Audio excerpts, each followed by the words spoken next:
Hey, it's Chris DT Gordon. Thanks for joining me today. This is episode, I don't know what to call this. In the past, I've done mini episodes.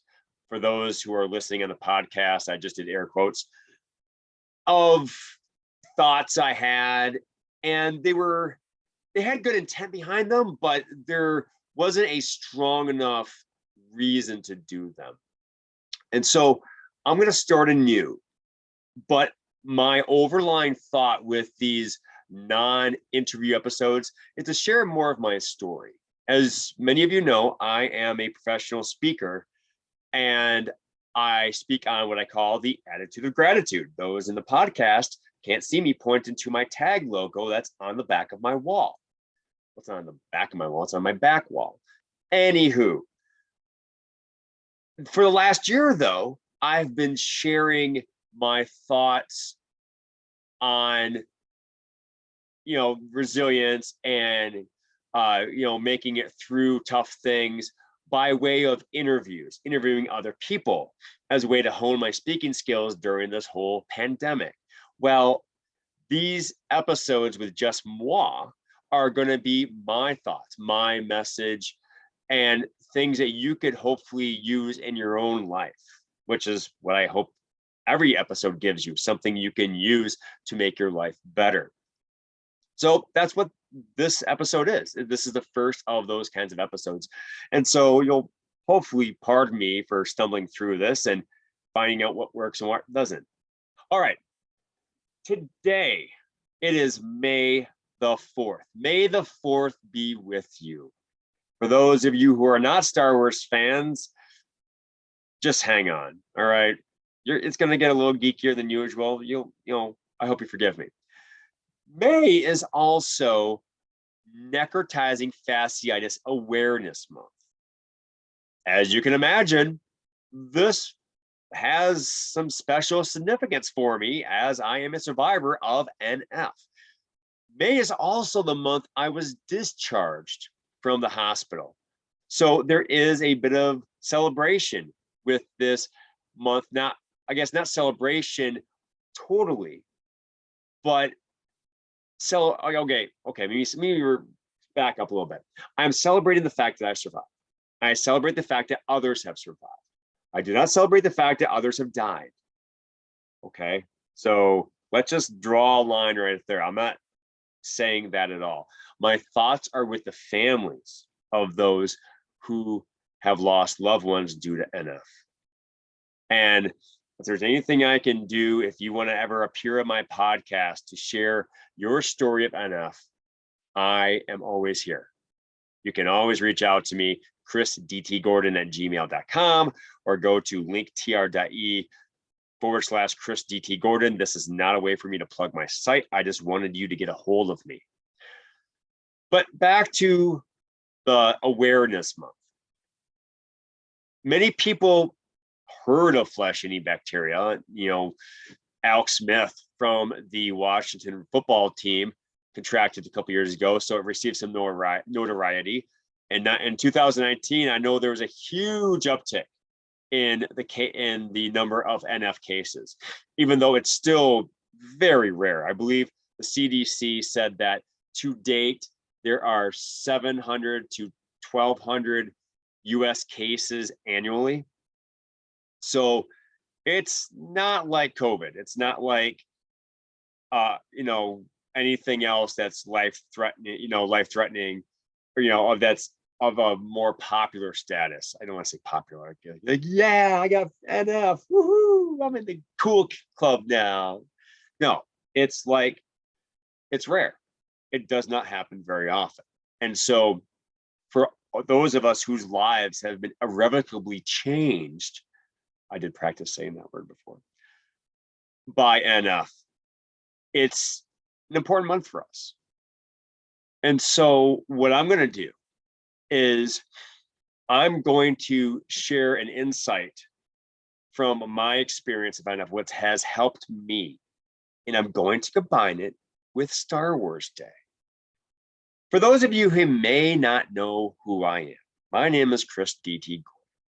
I am a husband and father of 3 a special education teacher for an online middle school, a recommended black belt, I want to say a multi-licensed teacher, and an unabashed, unapologetic, proud geek.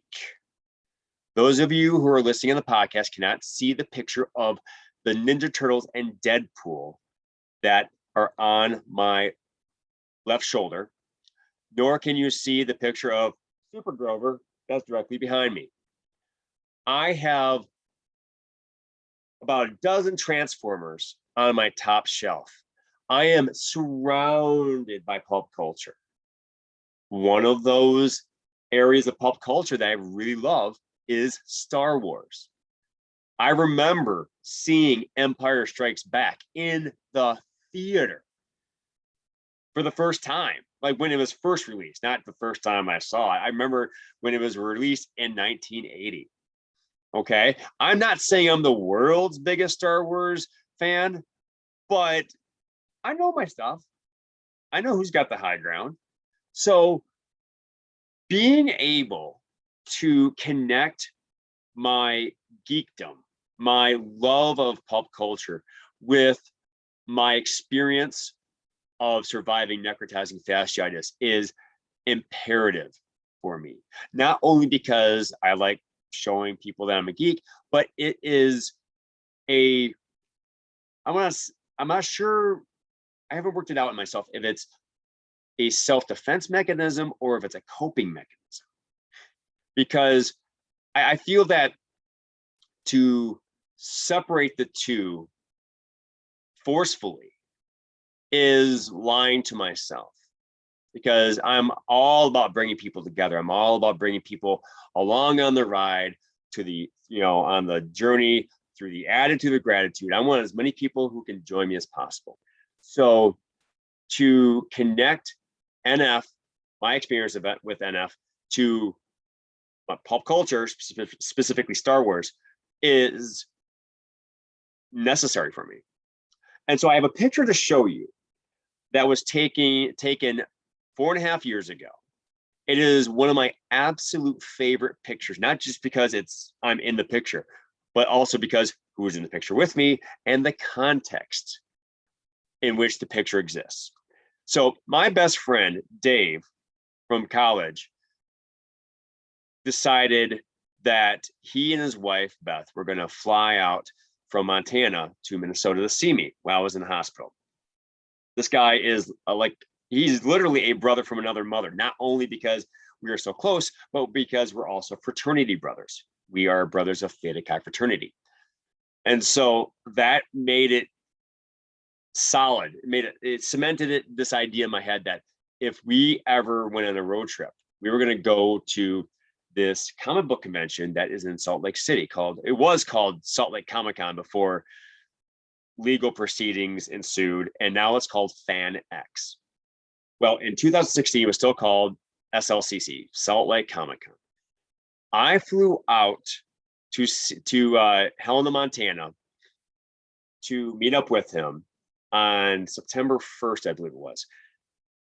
After stopping at a grocery store to load up on goodies, we road tripped 8 hours to Salt Lake City. Now, I am not a spring chicken.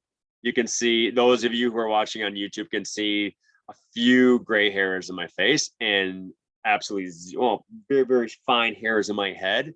And Dave's about the same age. So taking a road trip like this with my best friend from college was a big deal in itself. The reason why we took an overnight road trip is even cooler.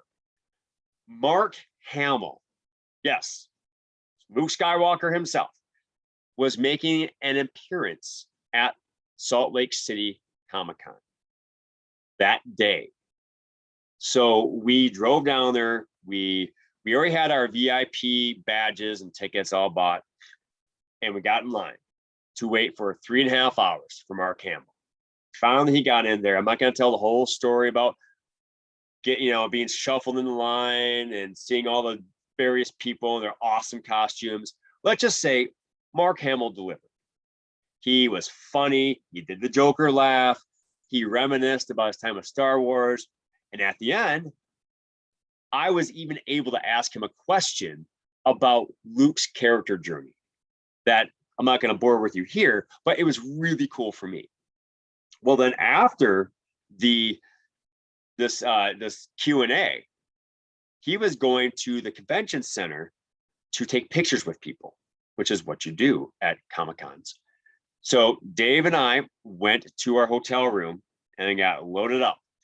Now, I'm not sure if any of you have ever heard of Dr. McNinja. He is a somewhat obscure internet comic now, but in the aughts, he had his heyday. He's a doctor who's also a ninja. Pretty self-explanatory. I decided to go as Battle Action Wolverine. I've always loved Wolverine, not just because everyone else loves Wolverine, but I consider myself to have a healing factor now, and I've got some pretty awesome scars. So I decided to use my scars from my skin grafts and my surgeries in my cosplay. It is a way for me to show acceptance for my new reality and to show others that, hey, don't hide yourself. Scars are a part of you. Part of you. They're a part of you, matey. So if you can use them to find some healing, develop some sense of acceptance within yourself, and it's just show how, frankly, badass you are, use your scars for cosplay. Anyway, so we go to the convention, we walk through the different aisles. Some people are congratulating me on my cosplay. Hey, that was awesome. A few people in the medical field walk by, kind of grab my ear and say, that's not makeup, is it? And I tell them my story, and they congratulate me on my recovery, and they say, hey, great job using your scars. Well, we get in line for Mark Hamill.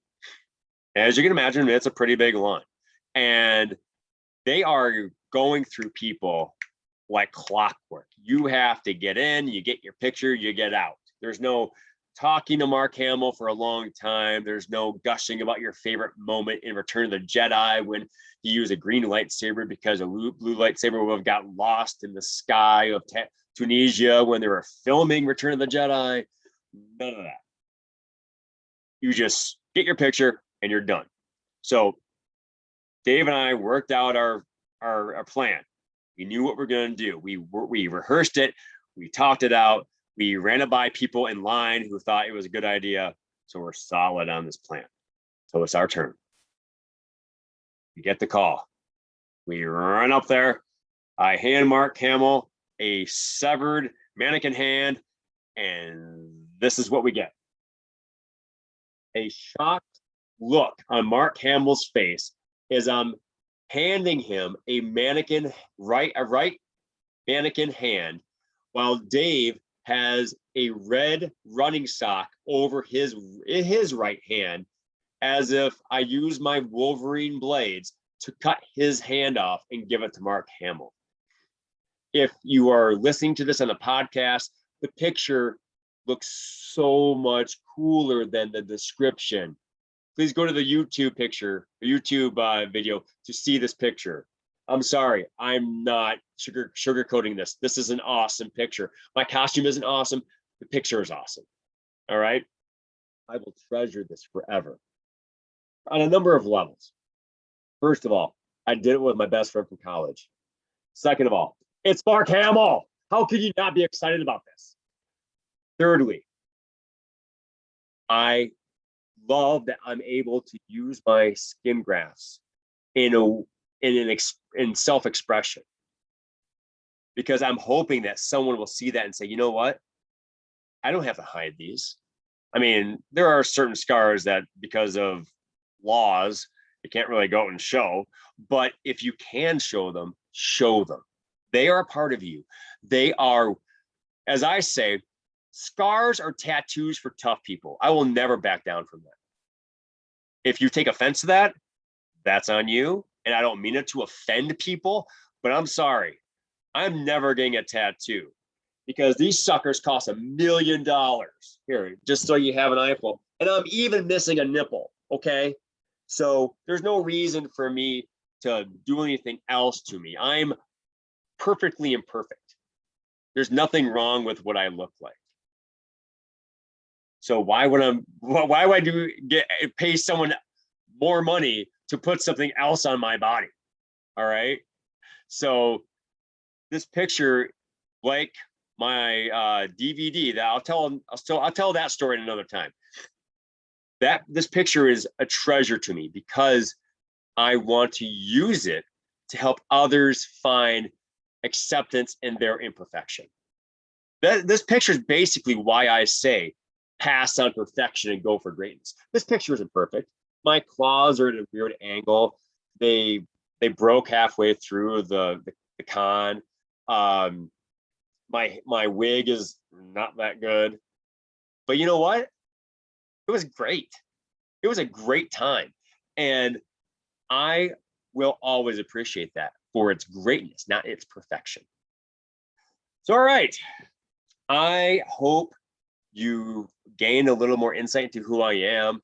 If you have a scar and you feel a little more pride in it and you want to show it, do it. All right. I don't want to be like Shia LaBeouf and, just do it. But you know what? Go ahead. All right. There is nothing wrong with a scar. Okay. Scars, like I said, are tattoos for tough people. And you, my dear, are tough. If you want to learn more about me, if you want to learn what I'm doing in my speaking engagements, if you want to reach out to me about a future speaking engagement, you can find me at linktr.ee/Chris DT Gordon. You can also email me at chrisdtgordon@gmail.com. If you know of anyone who would benefit from my message of the attitude of gratitude or tag, please reach out to me. Please let them know that I am here. I'm willing to serve. All right. Please have a great day. And remember to pass on perfection and go for greatness.